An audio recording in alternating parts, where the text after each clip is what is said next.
नाज़रीन, आप देख रहे हैं उर्दू मीडिया पॉइंट और मैं हूं नूर। नाज़रीन, जैसा कि आप जानते हैं कि पाकिस्तान के माहिर फास्ट बॉलर मोहम्मद आमिर ने कुछ दिन कबल पाकिस्तान क्रिकेट टीम से रिटायरमेंट का ऐलान किया,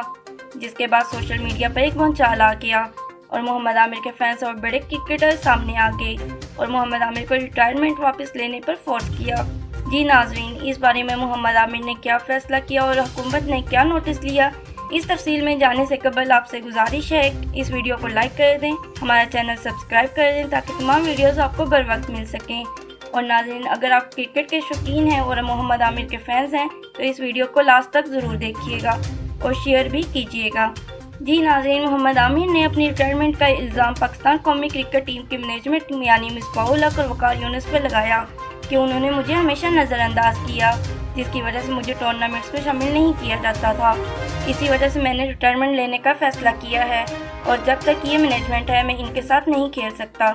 ताहम नाज़रीन, इसके बारे में एक बड़ी खबर सामने आई है कि वज़ीर आज़म इमरान खान ने इस बारे में नोटिस ले लिया है और वकार यूनुस को अपने पास बुला लिया है, जिससे वकार यूनुस को मैनेजमेंट से फारिग करने के इम्कानात सामने आ गए हैं। वज़ीर आज़म इमरान खान ने पहले भी अपने सेनेटर फैसल जावेद को कहा था कि इस मामले को जल्दी से सुलझाया जाए,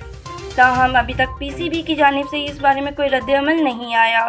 जिसकी वजह से वज़ीर आज़म इमरान खान बहुत बरहम हैं और उन्होंने वकार यूनुस को अपने पास बुला लिया है। इस बिना पर मोहम्मद आमिर के कौमी क्रिकेट टीम में वापस आने के इम्कानात में इजाफा हो गया है।